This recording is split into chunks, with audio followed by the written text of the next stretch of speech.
Hello, everybody, and welcome to the Dallas Songwriters Association Songwriter Spotlight. I'm Barbara McMillen, and tonight our spotlight is on Jennie Mansfield Peal. She is a songwriter and singer, guitarist, accordionist, and mountain dulcimist. Her experience includes 2 tours of Northern Ireland, performance on the main stage at the Kerrville Folk Festival, numerous original productions and ensembles, and 4 independent albums. Her songs have been featured on multiple episodes of The Mr. Peppermint Show, a children's television show produced at WFAA in Dallas and syndicated worldwide for years. Jennie was named Best Folk Songwriter in North Texas by the CBS DFW in October 2010. From October 2012 until February 2014, Jennie created and hosted the broadcast radio show Everybody's Folk for KNON 89.3 FM in Dallas. She has also been a category judge for the DSA's International Song Contest for numerous years. Please welcome a true talent extraordinaire, Jennie Mansfield Peal. Can we get started with like a couple of your songs? Thank you so much, Barb. It is such an honor to be on this program, and it's great to see you.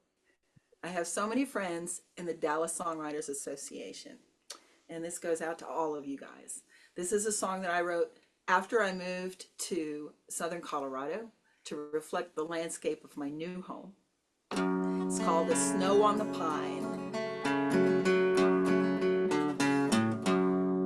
I came to Chalma with the snow on the pine, along with my husband who worked in a mine. He told my parents when he asked for me that a man could make fortunes in the silver country. My mother said, "Daughter, watch out what you do. You can't trust a husband who's younger than you." But we made plans for leaving. My cattle I sold, and we headed for Chalma, up the high mountain road. Goodbye to Tucumcari, my dear family. I'm ready to marry. I'm past 33. But love's a rare treasure, and love makes you blind when it's fresh and unspoiled, like the snow on the pine.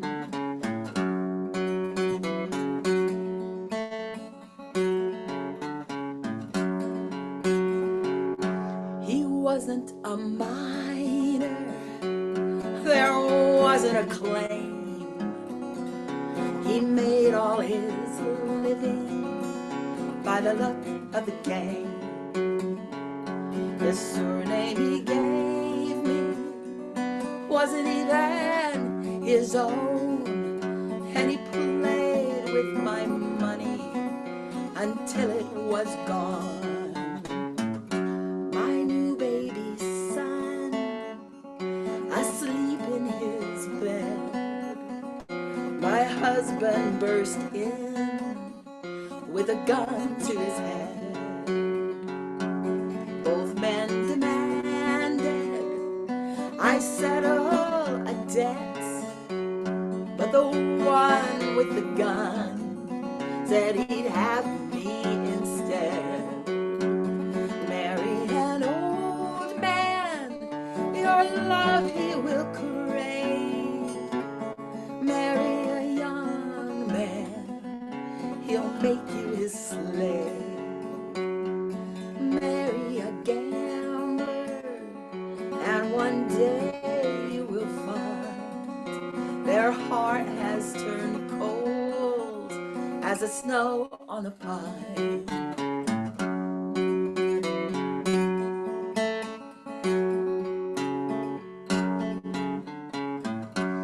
I hid all I earned from the work that I found, washing the clothes of the miners in town.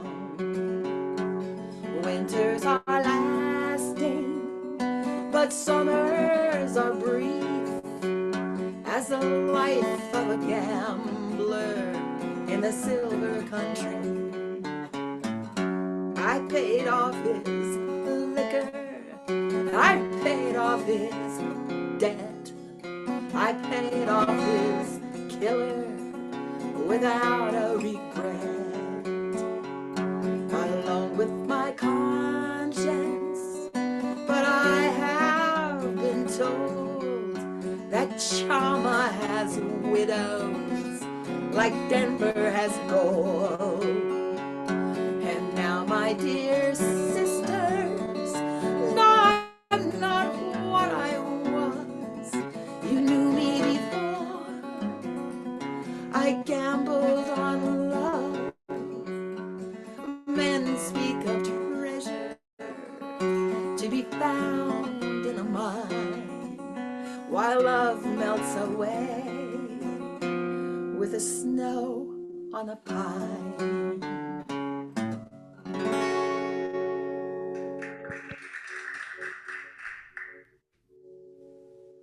Hey, Jenny, where'd you get the idea for that song? Oh, thank you for asking that. Um, it was during the pandemic, and I was part of and still am part of a wonderful online Zoom open mic group called um, Rob Case's Poor David's Pub Zoom open mic, and you can find that on Facebook. Um, anyway, I was just surrounded again by wonderful songwriters, and the unspoken challenge came through to me that it was time for me to start looking around me at my landscape here, you know, for real stuff, to write about, to put into my songs. And I made a task for myself to work on my songs every Saturday.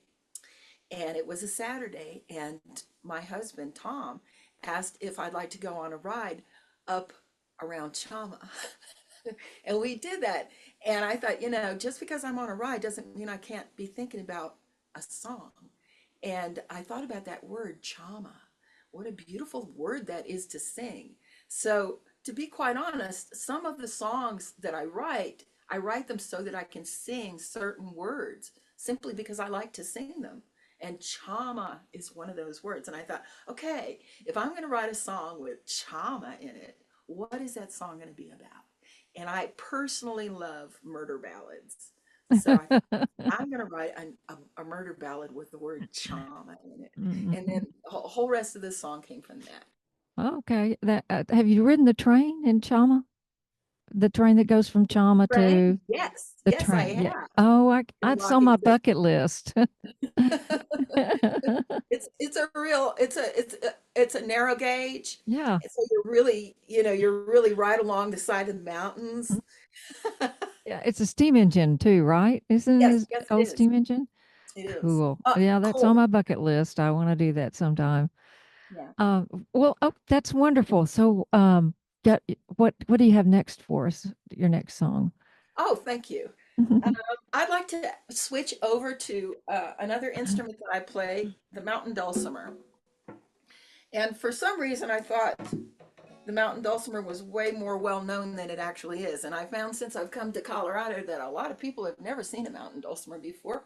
But here it is. The mountain I, dulcimer it's an American folk instrument. It's not from any other country, but it has cousins all over the world because it's just a box. it's got its roots in the Appalachian Mountains, though. So I guess it's why Colorado people haven't heard of it.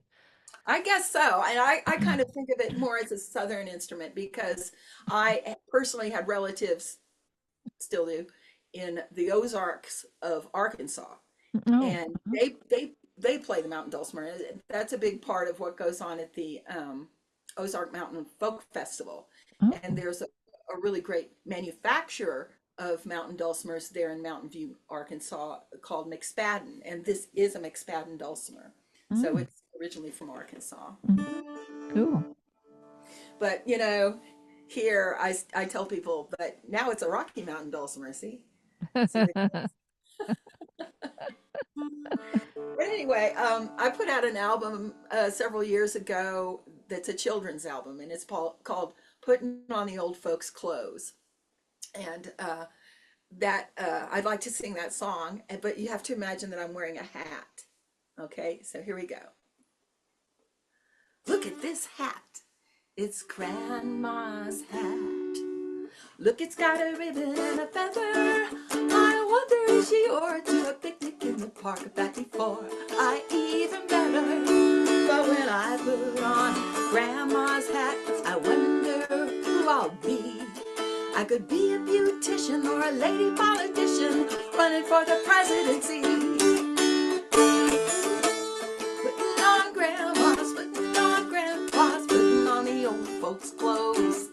What I wanna be, nobody can know when I get to wear the old folks' clothes. Look at these shoes, they're Grandpa's shoes, shiny and stiff and leather. I wonder if he wore them to the office or to church back before he and Grandma got together. But when I put on Grandpa's shoes, I wonder what I'll find. I could be a billionaire or a newsman on the air or a man from the FBI. Putting on Grandma's, putting on Grandpa's, putting on the old folks' clothes. What I wanna be, nobody can know when I get to wear the old folks' clothes. Ties and shirts and purses and skirts, all waiting for me in the attic. My friends could come and play, we'll pretend we're in the days back before everything was automatic. But I wonder as the years go by, will I have grandchildren too? And when I get old and gray, will they come here to play and wanna put on my clothes too? Putting on Grandma's, putting on Grandpa's, putting on the old folks' clothes. What I wanna be, nobody can know when I get to wear the old folks' clothes. Putting on Grandma's, putting on Grandpa's, putting on the old folks' clothes. What I wanna be, nobody can know when I get to wear the old folks' clothes.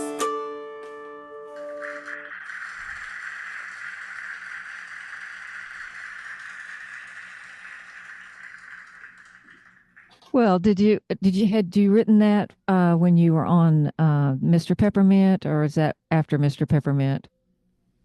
I think that one was after Mr. Peppermint. Yeah. Um, I so had a couple of other children's songs that were originals, but several traditional ones. There were actually, I did 7 different clips, and it was funny because not long after that, I was out late in Dallas. This would be in the 90s, and because I'd been to some music event and it was real late, and I went to a Chinese restaurant late at night, and they recognized me. Because I'd been that's on fun. Mr. Peppermint. Yeah, well, that's a lot of fun. Yeah, that's the only time that I've made that Mr. Peppermint connection with a viewer. But I've been told that they played over and over for many years, and it's just an honor to get to share those traditional songs and my own songs with people in that way. So it sounds like your roots were in Missouri, but were you born in Dallas or were you born in Missouri? You mean Arkansas? Arkansas, No, okay. I was actually born in Cleveland. There's a surprise. Both my mother and my father are Dallas people. My father's dead now, but they were Dallas people, and um, they got married. And my father moved to get a job up north, and so when they were in Cleveland, Ohio, I was born, and I already had 2 older brothers who were born at Baylor Hospital in Dallas.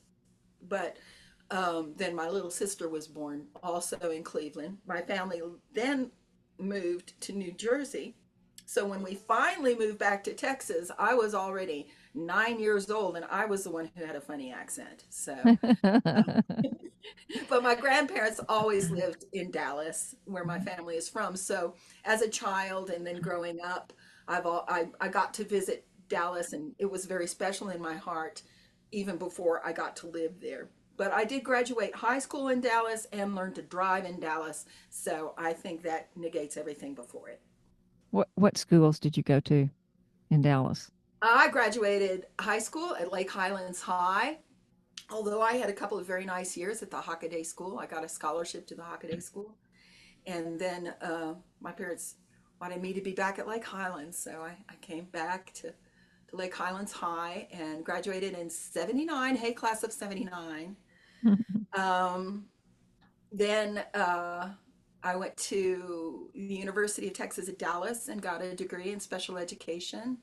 Although simultaneously, I was taking music courses at Richland College.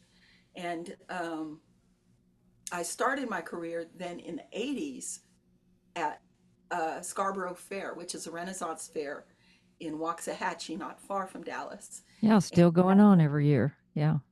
it certainly is. And that was wonderful experience for me as an entertainer because it gave me the gift of gab, and it gave me practice in um, uh, working as a group, working as a team, an ensemble, Mhm. as well as improvisation and gathering a crowd and keeping a crowd and dispersing a crowd. And those have been very helpful skills in every area of life. Yeah, that's cool. Um, so did I thought you had some music therapy influences. Is that right? Or did for some reason I thought you had a degree in music therapy. I don't know where I got that. No, no, I actually started my college career. I got finished with my undergraduate courses at Richland College and a couple of the other community colleges based on the classes I need to take. But I started my 4 year degree at TWU because they had a music therapy program.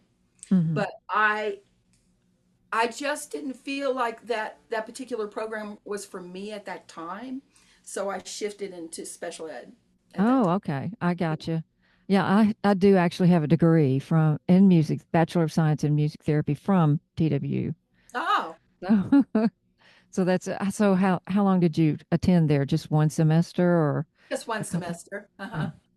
And so you had Charlie Eagle. Was Charlie Eagle still there or That's not? ringing a bell. That's ringing a Or bell. he might have already moved to SMU because he did transfer to SMU at one point and taught there too. So did you ever work as a music therapist or mostly just special ed? Well, I don't have a degree in music therapy, so it would be illegal for me to Well, be. not really. I Well, mean, I there were. mean, if you're asking, did I use the principles that I learned Mhm. and what I tried? Yeah, Absolutely. So yeah. yes, but Because there was uh, that company called Arts for People, yeah. and they sent out musicians that were not degreed music therapy therapists or whatever to nursing homes and different places. So I didn't know if you were affiliated with that or not. Arts for No, People. I saw you guys doing it though. Yeah. Okay. I was wild. I was a wild person. Do you remember me, Barb, in the 90s? I was Yes. wild. I think that maybe I was passed over for that reason, but whatever. I mean, it is what it is. I am what I am. I'm glad to be here now. Yeah. Why don't you play us another song and then we'll talk about those wild days. I'm already sorry I brought it up. No, I'm teasing. Um, so this is one of my really much older songs. This is a song from the 80s, late 80s, probably 87, 88. I wrote this song and it was in my first flush of songwriting. I actually woke up one day with a song in my head. This is a longer story than I'm going to tell, but I had to make a decision in that moment whether to go back to sleep or to get up and write the song. And I decided to get up and write the song. And that's how I became a songwriter. You know, just keep working on it. Just keep working. And so anyway, I made it a task during that period to I got it in my head. I'm going to write a dozen songs, and this is one of the songs that I wrote that I still sing that I really like. And this is called "The Milkmaid and Her Pail." A milkmaid with her bucket on her head, with her bucket on her head, she was walking, returning to the dairy, and to herself she said, "Oh, I'll be rich someday. With the milk in my pail, some money I will earn." With her bucket on her head, she was walking, for from its cream sweet butter I will churn. For milk makes cream, cream makes butter, butter's money, so I'll be rich someday.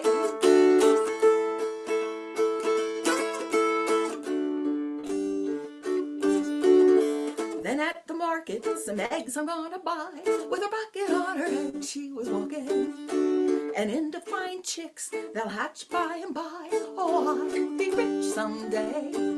When the chickens are grown, I'll barter me a few. With her bucket on her head, she was walking, for fine silk cloth and imported lace too.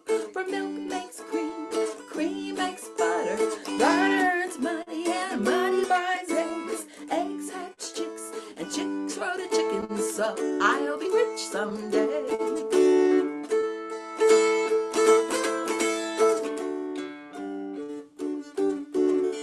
Then I'll sew a beautiful gown. With her bucket on her head, she was walking, and make a fine show whenever I go to town. Oh, I'll be rich someday. And to all the boys who want to get a kiss, with her bucket on her head, she was walking, I'll simply toss my head like this. For milk makes cream, cream makes butter, butter's money, and money buys eggs. Eggs hatch chicks, and chicks grow to chickens. Trade chickens for silk, and sew a fine gown, and toss my head when I go into town.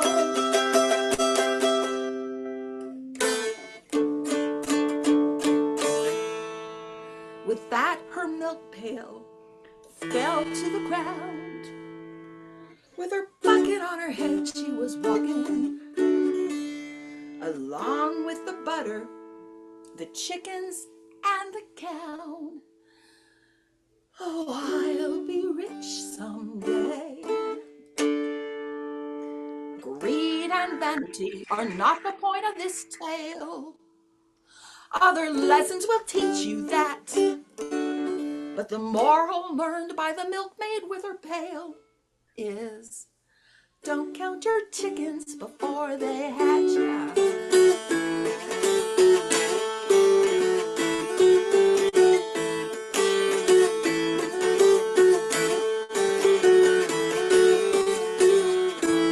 Oh, I'll be rich someday.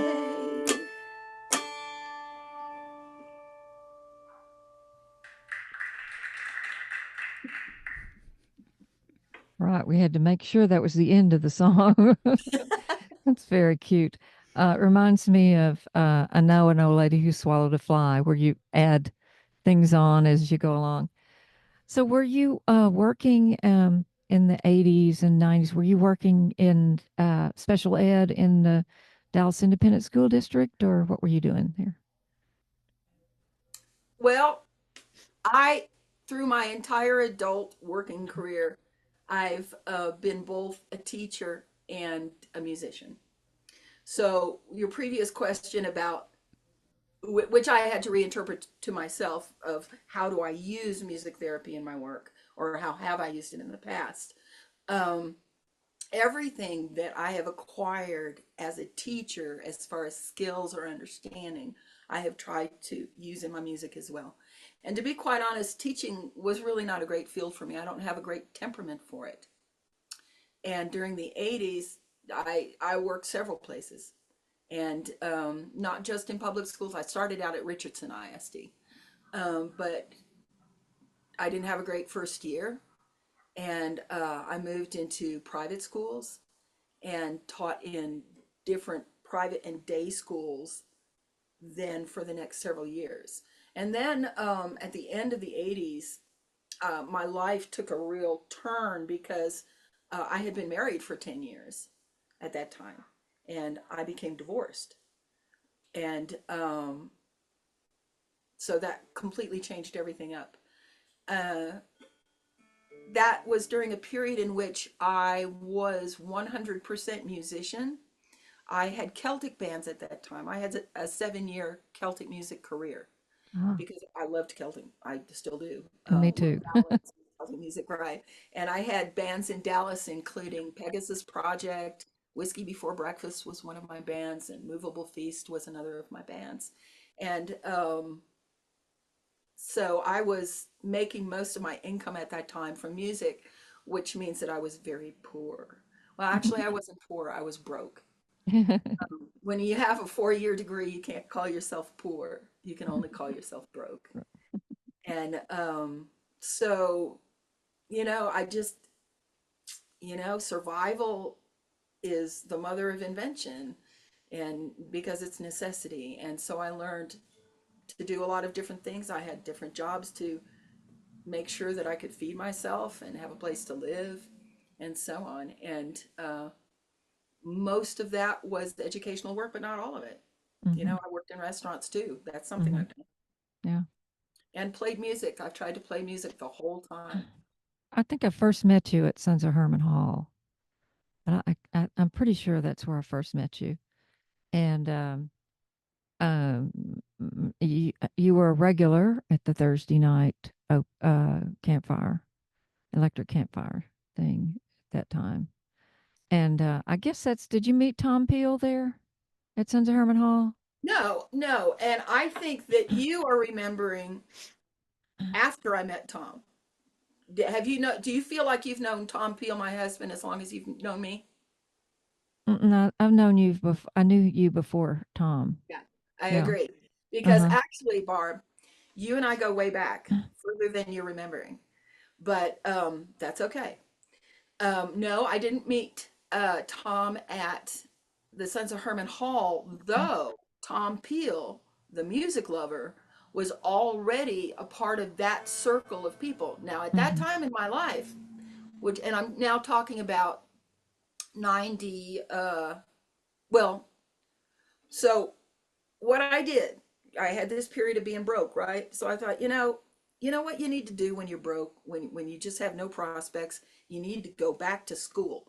So I was able to get an assistantship at TCU, and my assistantship paid for my lodgings and for my food and a small stipend. Hmm. And I got a master's degree in educational research Ah, and graduated in 1998 from TCU. And because of that, I got to live in Fort Worth for about a year, which was and lovely. and Fort that's Worth. totally a different town from Dallas. I Oh, used I used to gig over in Fort Worth, and I loved it because it was just so. Dallas was so posh, and Fort Worth was just more like Austin, you know. yeah, yeah.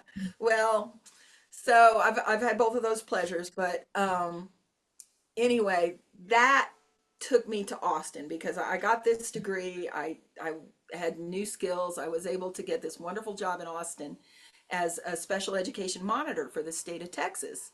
And that job was a very interesting job because I got to go to every kind of an educational setting around the state of Texas, large school districts, small school districts, little consolidated rural school districts, um, charter schools, everything. It was great. And one of the greatest things about it is that I had a teacher schedule. So that meant that I got the whole summer off in Austin. Yay. Uh, I Can't beat know. that. I couldn't beat it. Couldn't beat Yeah. it. And I played more music in my first year down in Austin than I had for several years in DFW, which was my fault. My fault. But I was just so invigorated by being down in Austin and seeing the songwriter scene around me. I had another burst. I had another phase of songwriting at that time. So Mhm. that was very fortunate. But we're getting to Tom Peale because I always kept my friends in Dallas. So during the 5 years that I was so very privileged and fortunate to get to live in Austin, Texas, I would occasionally come back to Dallas for to visit friends. And it was at a festival called Pickin' in the Pines, Mhm. which at that time was a twice yearly festival held out by Mineola in East Texas in the Mhm. Pines, that Tom and I met. And he had only just discovered, like 6 months before, the whole Dallas Sons of Herman Hall songwriter scene, and people just going and playing music, and the wonderful jam scene that Dallas has, Mhm. and was just totally crazy about it. And so when I met him, there are many odd things and resonant things around Tom Peale and my meeting. He took my picture before we knew each other. I took his picture before we knew each other. We later found out, on my film roll, wow, that's you, Tom. When was that? You know? And, but the really great thing was I was able to ask my Dallas friends who were part of the jam scene, so what do you know about this guy, Tom Peale? Yeah, let me Is, vet him is up. Who who, yeah, who is yeah, he? yeah. Is he dating anyone in the jam? And I was very gratified to find out the answer was no. And we fell in love and we decided to get married. And now I'm Jennie Mansfield Peel. Yeah, Yeah. great story. Yeah. Thank you. So give us another song and we'll talk a little bit more about the wild times. Oh, no, no. I'm so much better now. All right. Yeah. Okay. So this is a good segue. Um, my name is Jennie Mansfield Peel. And Mansfield, Jennie is like Jennifer with the fur cut off. And Mansfield is the name that my father gave me. And Peel is the name my husband gave me. And I think that's a great name for a songwriter because it's like a bell, not a banana. So, like Peel, Jennie. Jennie Peel is an imperative. Anyway, Mansfield. So, another person that my father gave his name to was Jayne Mansfield, who became a movie star. They got married um, 55, I think. And that was at Broadway Baptist Church in Fort Worth. And she was carrying my half sister, Janie Marie. And that's why they got married. And they were married for about 5 years. And during that time, my father went to Korea and Jayne went to Hollywood. And she became a movie star. So once again, the unspoken challenge, this particular unspoken challenge came from a member of Dallas Songwriter Association, Harry Hewlett, who asked me about my connection to Jayne Mansfield. And I thought, if people are going to keep asking me about that, I need to write a song about that. So this is actually not a song about that, but it's a song for her and a song for another blonde bombshell during her period that she was not allowed to be friends with, Marilyn Monroe. Their studios wouldn't allow them to be friends. But when you're a songwriter, you can create the world any way you want it. So in my song, they're friends. And this is called Vera Jayne and Norma Jean. Oh, just to finish that story, I am not the daughter of Jayne Mansfield. They were divorced before my father married my mother, Sue Mansfield.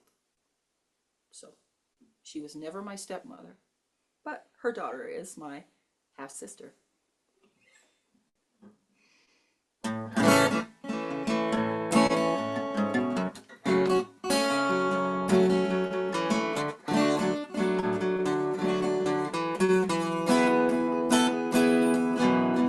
Oh, oh, for a man, do a guy a favor, love him if you can, and they're oh so easy to love. Make him understand in the flesh of a woman is a taste for a man.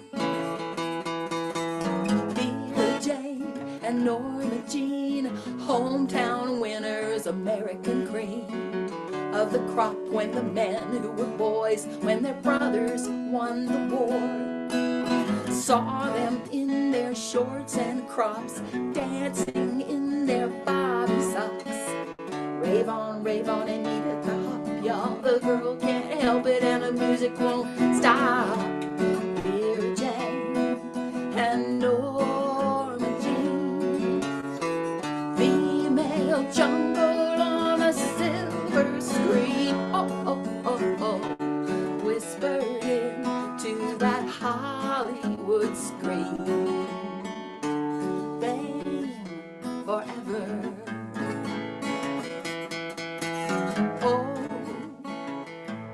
Oh, for a man, do the world a favor, make 'em love you if you can, and it's so much fun, it's a joy. They're all just little boys, why can't a girl enjoy the taste for a man? Tight curves ahead, torpedo bras, 57 jailhouse pop like the strap off a sequin top under pressure at the seams. Brando studies sex appeal, starlets learn it reel to reel. There's a whole lot of shaking going on upstairs. Peggy Sue's teasing her new blonde hair. Vera Jayne and Norma Jean, bombshells exploding on that Technicolor screen. Oh, oh, oh, oh, whispered into that Hollywood screen. Fame forever. Girls and gags, find your mark. We don't need your Joan of Arc. Parts can be a laugh a minute if you put the right parts in it.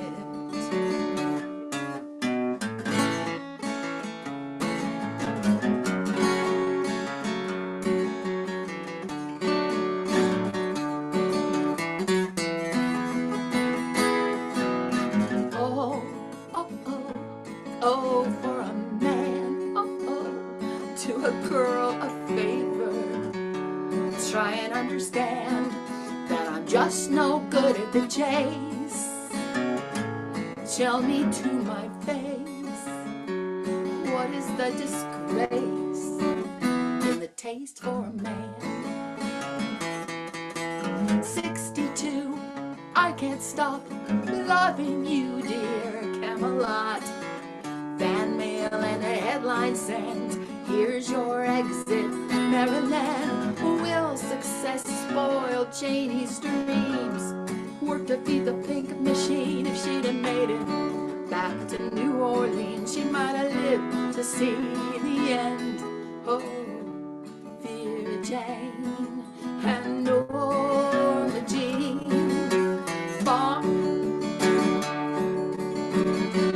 Vera Jayne and Norma Jean, home run stealers of that international cine screen, whispered into that Hollywood screen. Fame forever. Fame forever. Fame forever.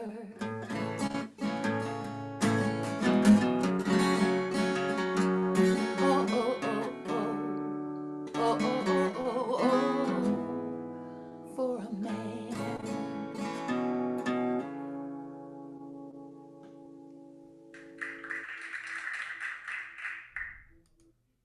All right. I like the choice of your chord progression for that song. Very 50s, early 60s feel there. Right in the periods. So, when did you first start songwriting? Well, thank you. Aside from some childhood songs, I remember once I made up this song because songs have always um, been very important to me. They help my mind.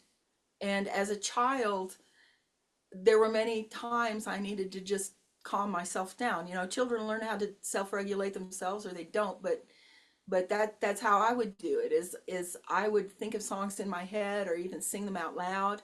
There I remember a time in my life when I knew six songs. And I was so proud of myself. I was probably 6 years old, something like that, you know, and I knew six songs and I could sing them to myself. And I would sing them over and over to myself. And sometimes I get in trouble for doing that. Oh, Jennifer, you're singing again. But so I remember when I was a child, I wrote a song about a water bug on its back. You know how water bugs just spin around and they can't go get over again. Oh, So yeah. I Uh-huh. don't remember the song itself, but I remember that I wrote a song, or I didn't write it. I just sang it, you know. Hmm. But So, so was I your mom and dad, were either one of those people musical or? oh yes, yes. Hmm. My family's a deeply musical family, but we all like different kinds of music, Hmm. and we're all snobs, terrible snobs. So, well, yeah, and I do laugh about it now, but I always longed for the kind of family like the Partridge Family where we all sing together and but for my family, the singing together was in church. That's where we all sang together, not standing next to each other necessarily because my Hmm. parents were always up in the choir, or I was in the choir if it was the youth choir singing or the children's choir.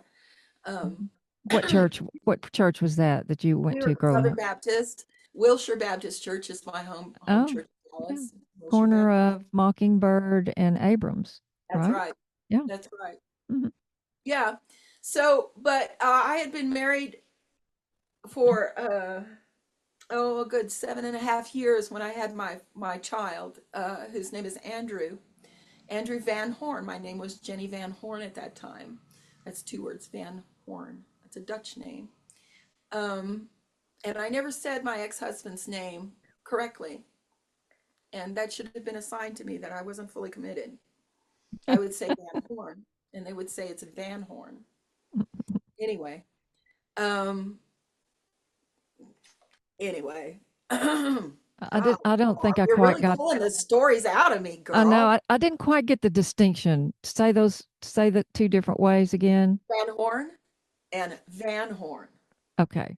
Jennie Van Got Horn you. or Jennie Yeah. Van Van Horn is the Van important one. Okay. Van.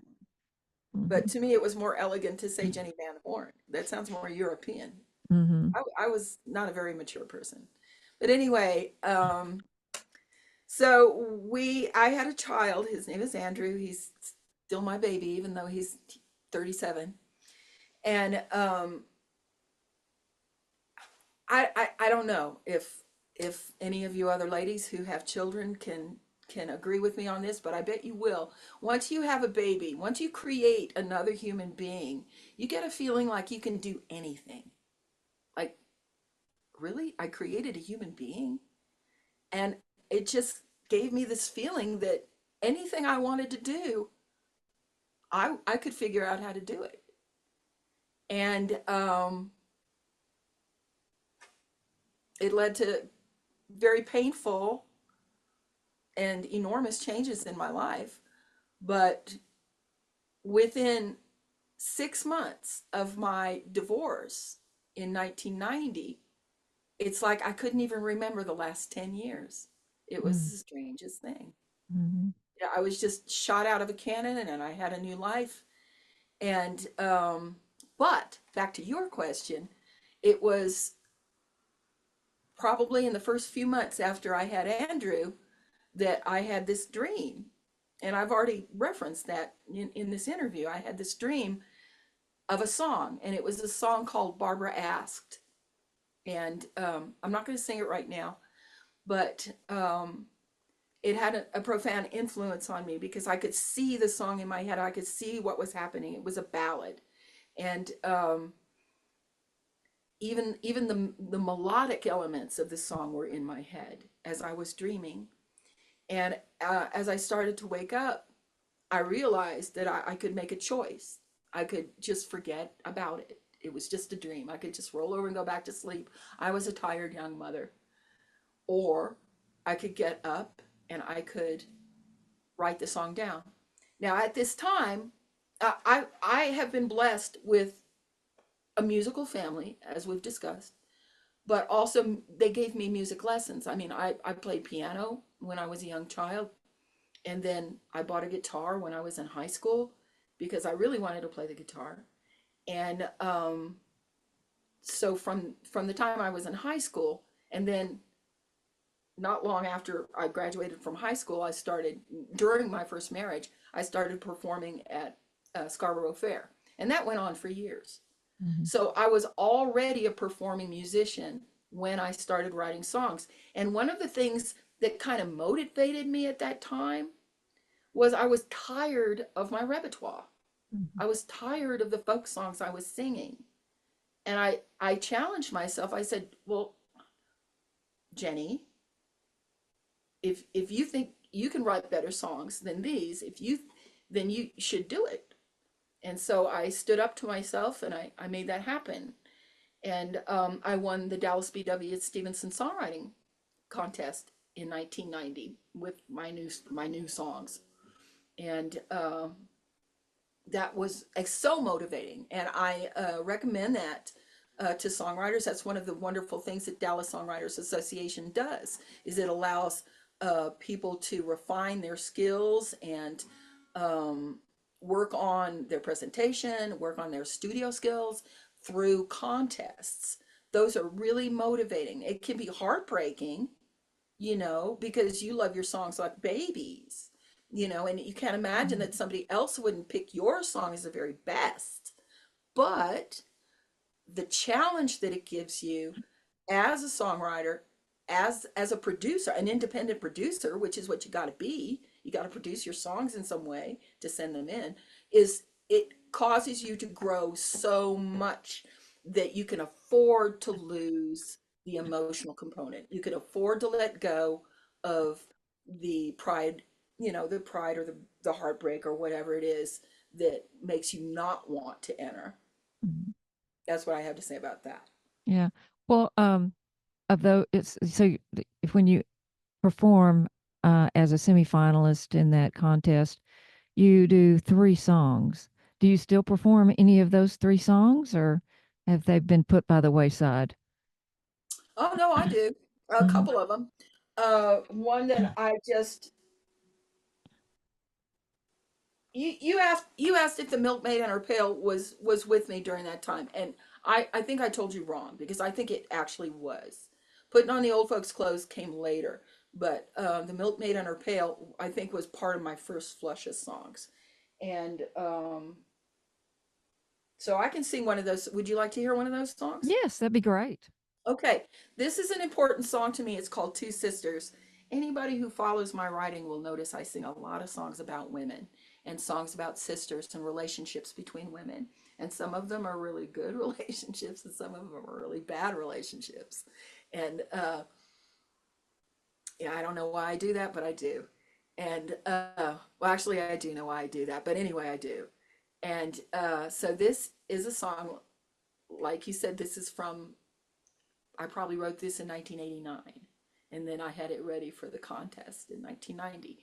And this is called Two Sisters. And this is, like I said, this has been an important song to me because it's been covered by other artists, and it earned a very nice word of praise from Townes Van Zandt on a particular occasion. Who he listened to it and he liked it, and he was often not very kind to songwriters like me, but he was very kind about this song. So I'm going to sing it for you now. Great. It's back when I started, I only finger picked. I've gone in my playing to where I flat pick most of the time, but I'm going to do this the old way.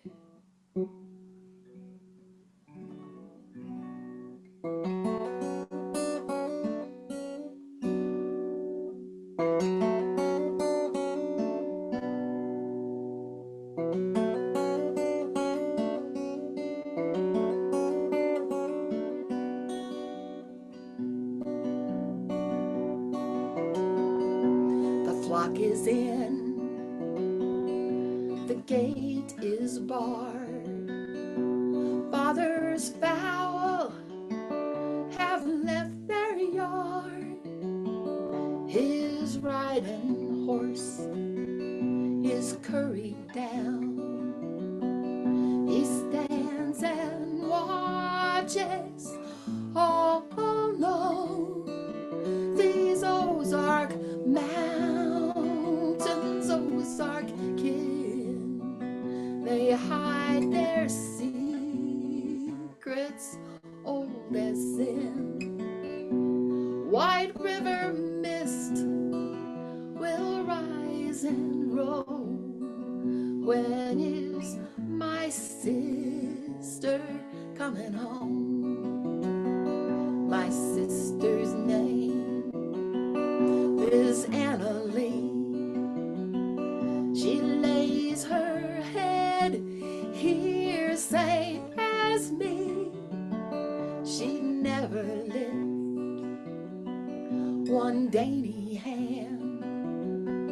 She'd catch the eye of any man. My mother died when we were small. My sister has her rings and all. My father's what was left to me, and his beloved Anna Lee. My father calls his Anna fair, with her little waist and her yellow hair. But I'm the one who tends this farm. He says I'm near good as a son. He doesn't see her for kind, and that she stole what's rightful mine. He doesn't know that he has seen the last of lovely Anna Lee. This morning on a rocky ledge, she was wandering by the water's edge. Wet stones betrayed her pretty foot. I saw her fall from where I stood. White river mist can't hide my shame. She clutched my hand, she called my name. I watched her eyes as she went down, and I was glad my sister drowned. Now night must fall, as night must do. Father stares off in the blue. He doesn't even notice me. He's waiting for his Anna Lee. These Ozark mountains, Ozark kin, they hide their secrets old as sin. White river mist will rise and roll. When is my sister coming home?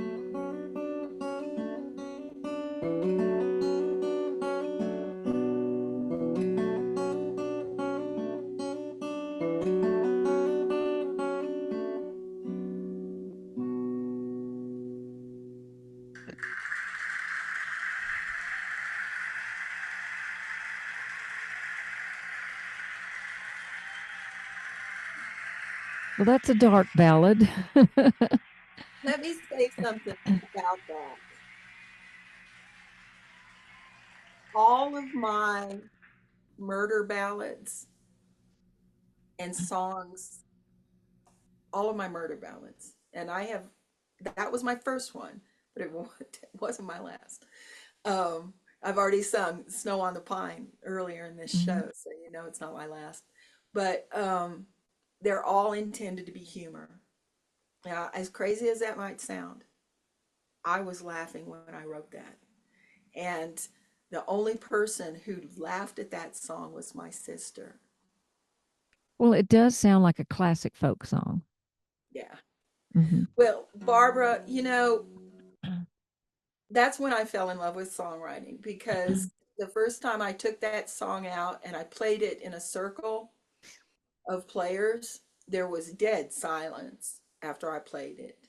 And then one of them looked at me and said, Joan Baez sang that, didn't she? And I was hooked. I was hooked. I mean, what a rush that somebody Mhm. would think that the song that I wrote was a child ballad. You know what I mean? Want Mhm. something from a Joan Baez album that I had done what I wanted to do. And see, I love folk music. I love ballads. And when I was a girl in school, those 2 years that I had at the Hockaday School, they had a great library. And one of the things that I found were the child ballads, which are volumes of songs collected from the British Isles Mm. uh, by Francis Child in the late 19th century, early 20th, I believe. Mhm. Mhm. And there's a whole and I used to love the songs where girls would lose their maidenhead. When I finally figured out what that was, oh, look at all these stories. But there was this a whole chapter about two sisters. That's a very old song family line. Mhm. And I thought, I'm going to write a two sister song and I'm going to put it in Arkansas, and I Mhm. was able to accomplish that because I put my mind to it. And it Mhm. didn't come all at once. I had to work on it, Mhm. but I Mhm. did. And it gave me a song that has meant so much to me and that people have responded to, although they typically don't laugh. So, do you ever do any co-writing?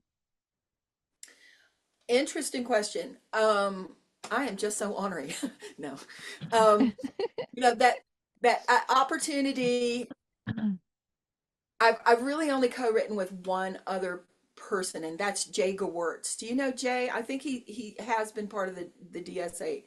Okay, but he asked me if I would co-write with him, and so we wrote a few songs together. But it's not something I typically do. I think that those kinds of collaborations, and not just as writers but as musicians and bands and so on, I think a person like my age has probably done a whole lot of things, with a whole lot of different people, because it rarely happens that there's some kind of perfect combination of talents or temperament or whatever, or desire, motivation, where it all works out. And so when it does happen with people, I think they're very fortunate. And that could just be me. It could be that I'm just not very good at that, and that there are people who are way better. I'm sure that's true. But that's a longer answer to your question than you Yeah. probably wanted. Yeah, it's a different process, basically. Yeah. And can be a harder process. It's like kind of like dating or something, you got to get to know the person that you're co-writing with and stuff like that. So Right, give right. us It's very get difficult. yeah. Give us another song cuz we're coming down on our time. Well, I'm going to sing my newest sister song, and it is a song that I just wrote recently, and I hope you like it. This is called Sister Sister.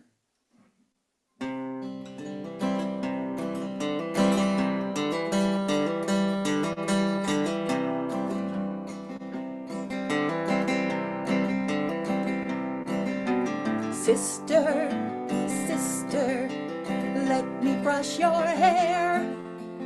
Tell me why you're crying. I will never tell another. I'm crying for my baby, unmoving in my womb. I'll meet it. Sister, sister, let me wrap you up. Tell me why you look so pale. I'll never tell another. My child is dead within me. It's poisoning my blood. And only in a few more weeks I'll meet it. Sister, sister, let me ask you this. Why don't you tell your doctors that the child no longer lives? The doctors know it all, but they are not allowed to act. Only in a few more days I'll meet it. Sister, sister, let me hold your hand. Tell me why you're angry. I will never tell another. I was born with a free body. Tyrants took it back. And I think before the daylight I will meet it.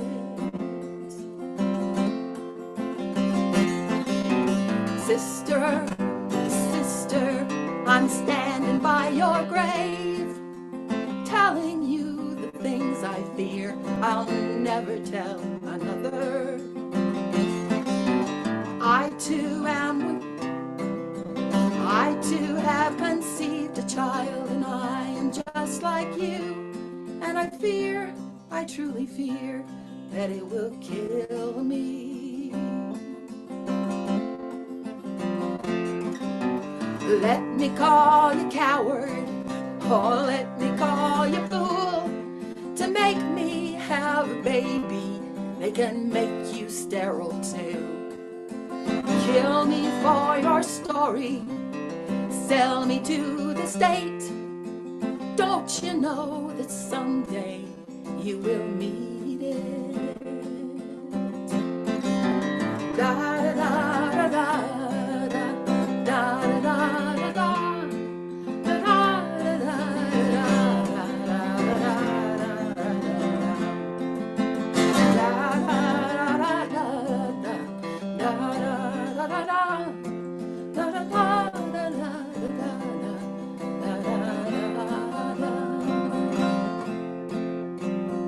So that's the only murder ballad that I've written that is not funny.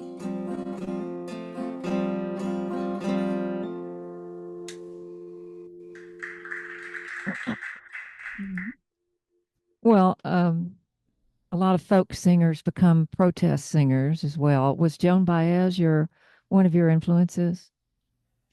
Joan Baez definitely was one of my influences, as was Phil Ochs and Woody Guthrie and Pete Seeger have had a very important influence on my life. But one of the things I've had to face now as a folk singer is that those individuals had rallies that they sang at. They had an audience of people who were ready to hear protest songs. Mm-hmm. And that I have not cultivated an audience for that kind of song, but I am I hope that I can at least be as brave today as a woman who wants to have a child in Texas has to be brave today. Right. And so who knows? Maybe one day I will have the kind of career where I sing those songs. That's not the only, as they say, topical song that's in my repertoire. I have other topical songs too, but Mhm. I want people to love me. I want people to like my music, and some of my songs are so unusual, and I've learned this through the years, that people don't like them. And that's difficult for me. Mm. I believe in the power of music to make people happy and joyful and bring them together. So if I'm singing a song that I get negative feedback on, that has a very large influence on me. Now, my career, and I believe this is probably true for all of us artists and creatives, it's a bundle of delicate tolerances, you know? Can I do this? I'll try to do this a little bit. Oh no, that hurts a little bit. I'll come back and I'll do this instead. I'll do this and then I'll do this, and just keep trying different things. And I mean, you can be subversive so easily these days. All you have to do is just be friendly, and show yourself to be a human being. And in some ways, that's actually subversive, to go out and meet people that you don't know, and just be friendly to them. So it's not like I have to sing political songs or I have to sing protest songs to make a difference with my music. Mhm. That's not true at all.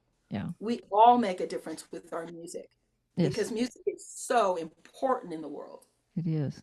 I agree. So why did you and Tom move to Del Norte? We we lived in an inner city area of Dallas, and I love Dallas, and I'll never not love Dallas. And I'm a city girl, so I'm comfortable in the city. But we wanted to buy a house. We lived in a condo. And this sounds really dumb, but you know how stuff piles up? Like one of the things that just got on my nerves was I really had nowhere to compost. And we eat a lot of vegetables. And so I hated throwing all my vegetable peels in the landfill. Mhm, mhm, And just gradually over time, that wasn't the only reason, obviously, but like I said, things pile up. And we wanted to buy a house, and we couldn't find anything in our price range in Dallas. mm, And so we started looking, and we looked and did we looked with very well managed searching, and learned a lot about buying a house, and refined our own desires, what that would look like. And we spent a good year searching in different parts of Texas, um, for a place we might want to live. But once again, it was like we were priced out of anywhere that we would want to live. And Tom and I, one of the things that attracted us to each other is we both love to travel and we both love to camp. And we mhm, both loved Colorado. mhm, So we had made a habit, um, during the summers when we could afford to come up to Colorado and Wyoming. And I didn't think that I would move out of Texas, but different circumstances conspired, and during our process of searching, it brought us right up here to the San Luis Valley in southern Colorado. And there are so many ties between Colorado and Texas that it's even a joke up here about the summer Texans coming up, you Well, know. isn't there an old map of Texas that actually extended up into that area of Colorado at one where Texas was actually that was part of the Panhandle or whatever? I don't know. No, absolutely. The original map of Texas, get as much as you can. The original land grab was to the headwaters of the Rio Grande, and that's where we live. We live at the Mm, headwaters of the Rio Grande. So we do actually live in a location that was on the Texas map at one time. mhm. Okay, that's what I thought. That's cool. So, do you have a little bit of acreage or and some Yeah, horses or just what's we or that goats or what's going on there? yeah, that kind of happened by accident too. We have 4 acres, but all we cultivate is views, and Mhm. the only animals we have are 2 little dogs. Oh, okay. Yeah, that sounds wonderful. Can you give us a song to close out with? Sure. If you know it, sing it. Everyone is equal at the laundromat. Everyone is equal at the laundromat. Everyone has dirty socks and mismatched towels. Underwear reflects the fruit of everyone's bowels. This is not the year we'll take a princess cruise. We won't buy designer gowns with dyed to match shoes. If there is no dryer for you, wait in line. If you do not talk to people, they won't mind. Everyone is equal at the laundromat. Everyone is equal at the laundromat. Little kids who run around are everyone's pain. Vintage wine or grape juice, it's the same old stain. Everyone is equal at the laundromat. Everyone is equal at the laundromat. Once you pull your linens out, you can't renege. You can't hide your panties cause they look too big. Dryers don't dry faster if you get real sore. Washers don't wash better if you pay them more. No one's an aristocrat, everyone's aware of that. Everybody's equal at the laundromat, the laundromat, the laundromat, the laundromat.